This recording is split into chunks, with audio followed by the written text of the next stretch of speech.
farm. Dr. Yusuf, Manufacturers Association of Nigeria laments that the CBN's policy on 43-item importation will cause the collapse of many industries.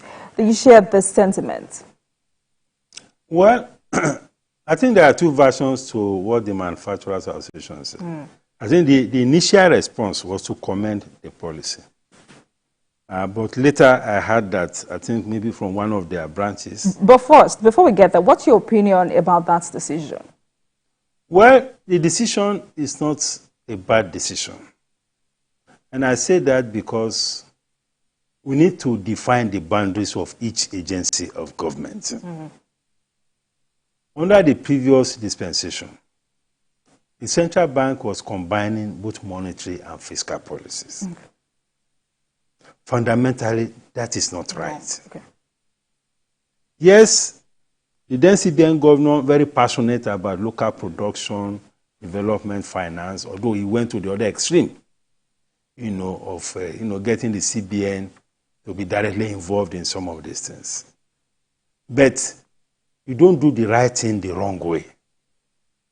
It is not the responsibility of the Central Bank of Nigeria to be compiling a list of items that cannot be imported or items that cannot access foreign exchange. It's not the responsibility of the Central Bank of Nigeria. That responsibility rests with the fiscal authorities, specifically the Ministry of Finance, working in conjunction with the Ministry of Industry, Trade and Investment. That is where that responsibility is. So the CBN was crossing boundaries. So from that point of view, it is an aberration for the CBN to be compiling a list of items that should be imported or not imported. That is one. Secondly, for some of those items that are on that list, we have already fiscal policy measures that have been put in place to protect domestic production on many of those items. Like vegetable oil, for instance. Vegetable oil under the fiscal policy, I think it's under import prohibition. Bag cement is under import prohibition. All these pharmaceutical products that our local pharmaceutical firms can produce, paracetamol and all these other generic products, they are under import prohibition already. Under the fiscal policy measures of 2023 or 2022. So when people are making comments on these things, they don't relate it to existing fiscal policy measures. And they don't also address the issue of who is the right institution to determine what we will import and what we should not import. So from the point of view of the appropriateness of the CBN action, I don't think it is right. Because even on the list that the CBN compiled, manufacturers complained that some of their raw materials were also included on that list. And they made frantic efforts to convince the former CBN governor to no avail. So it's a fiscal policy responsibility. We can continue our engagement with the fiscal authorities.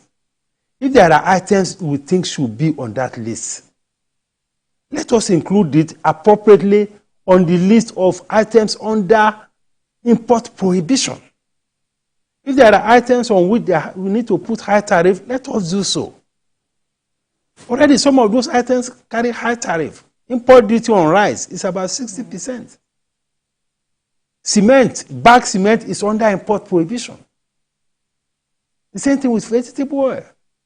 So do you see that? So most of these, even steel, iron and steel products, the import duty is between 45 and 55%. All of these import duties are put there so that to protect local industries. If we need to do more, we can engage the fiscal authorities so that they can update their fiscal policy measures to take account of these items that the CBN was putting under exclusion of foreign exchange. So we need to do things properly. So that is my... Thank you for that, Doctor. But do you see this decision as capable of bringing down prices of food items in the country? Not necessarily. Not necessarily. Because, this decision is not going to change the exchange rate. Because when you talk about bringing down the cost of food, is to improve on the exchange rate. It's not likely to bring down the exchange rate. If anything, it may even add more to the demand pressure. You know? But what it has done is to normalize the policy space, you know, to define the boundaries of policy formulation. That this is not the responsibility of the CBN. This is the responsibility of the fiscal authority. And we are getting to the end of the year. By now, I think the critical stakeholders should be engaging with the right fiscal authorities. We should submitting memorandum to the Ministry of Finance on anything that we feel we have the domestic capacity to produce, that we need to put on import prohibition. This is the time for the advocacy for it. And I'm also hoping that the ministry will also have a proper forum to explain these things to stakeholders. Because nobody is giving any explanation. What you just saw was the circular. There has to be explanation that we already have fiscal policies that is taking care of some of these things. If you need to improve it, let us improve it. If you need to engage with manufacturers, let us do so. Let us be some stakeholder engagement around this. Rather than allow the thing just to be floating in the air, because I've heard people saying that they have list ban on rice, list ban on, that is not the case. So let's get back to what the Manufacturers Association of Nigeria is saying, that the CBN's policy of 43 items importation will cause the collapse of many industries. Well, not necessarily. Just as I said, many of those products, because we need to analyze this issue alongside existing fiscal policy measures. Every year, we have fiscal policy measures that outlines the tariffs, that also includes a column which we call import adjustment tax. Apart from the common external tariff which we have agreed with ECOWAS,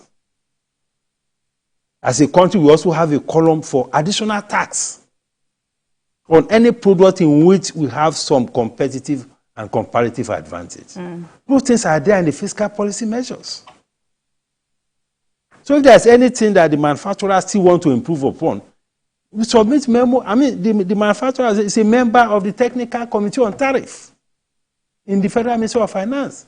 NACIMA is also there. These are platforms on which we can engage, you know, to address some of these issues. Again, let me repeat, it's not the responsibility of the central bank to be determining what products should come in. It's not their responsibility. We need to do things properly. Right. So what do you think can be done to ensure that these industries are protected? Well, part of it is what I've just mentioned. You can use fiscal policies to protect them. I'm talking of the tariffs. The tariffs can be very high because for some of those products, the tariffs are extremely high. That if the agencies at the port don't compromise, there's no way you pay that kind of tariff and be able to make profits on those products. Because some of them are 50%, 60%, and so on. You know, that is one. Secondly, if we are very sure that we have capacity in many, we put it out on import prohibition, outright import prohibition. We already have a list. Let us include those items on the list of import prohibition so that it will not be creating confusion. But more importantly, is to create an environment for producers to be able to produce competitively. Cost of production is extremely high. I mean, diesel is close to 1,000 naira per liter. There's no regular electricity.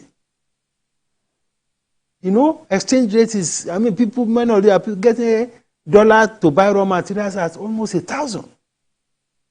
You know, the cost of logistics is high.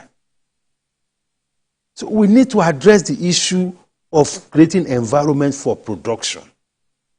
I'm talking about issues around energy, power supply. If the government needs to subsidize that, let them do so. And I know they are even already subsidizing some elements of electricity. Because power is very critical. Our railway system is very critical. The quality of our roads are very critical. And it is the government has a bigger role to play in all these areas. All over the world, for countries that are doing well in terms of industrialization, government makes, in fact, you take these things for granted. Their railway system works, their roads are good, they have electricity, you know, they don't have a post system that is full of all sorts of issues. These things are very fundamental, and we cannot afford to leave everything to the private sector. When it comes to infrastructure, government has to lead the way. All right. So because rice is a staple food in the country, Dr. Yusuf, what becomes of local production with this decision? You see, the problem of local production is not coming, it will not come from this decision. Okay. Under our existing fiscal policy, import duty on rice is about 60%. So I don't see how you want to pay a duty of 60% and be able to sell this rice in this market, irrespective of whether it has been removed from whether we have moved away from 43 items or not. You know, so that is one. Secondly, the biggest threat to local production is smuggling of rice. It is not this removal of the thing from 43, it is the smuggling. Because we go out there now, close to 30% of rice in the market are smuggled rice. They are not rice that are imported legally. So I don't see any business person with his right senses go and import rice and pay 60% duty and you think that we make a profit. What about cement? I mean, this is another critical item, and we've had some back movement. Bag cement is already under import prohibition. So what more interventions do you think can be done to beat cement price down? Well, I think one of the biggest challenges with cement is logistics. The cost of moving, you know, the trucks that move these things, they are running on diesel. We don't have a functioning rail system. And cement is very heavy. You move these things on road. You are burning diesel. Sometimes the trucks are on the road for 4 or 5 days. Very bad roads. So the transportation cost component of cement is also very high. Then if there are other things in terms of maybe that's affecting their cost of, but I believe that the biggest challenge with cement, I think it has to do with the cost of transportation, the cost of logistics. If we're able to deal with that, I mean, there have been some attempts to fix our rail system, but that will not happen immediately. All right. And the new Minister of Works is already talking about, you know, concrete roads. Because all these heavy trucks, by the time they ply on all these asphalt roads, once, twice, before you know it, the roads collapse. All right. So if you have these concrete roads, perhaps the roads will be more durable. All right, so before I let you go, I mean, this is like a reaction. Former Minister of Power, Bath Naji, says cabal of diesel and petrol suppliers and generator dealers are sabotaging stable power supply in Nigeria. Do you agree with him? I don't agree with that. If the government is serious about fixing it, the government will fix it. Okay. Because, I mean, look at the structure of electricity. It's too centralized. How can a whole country of 200 million people be depending on a single national grid? It doesn't make sense.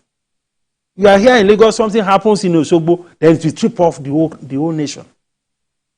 So I believe that what the current administration has done is a very good step. Decentralize it. Right.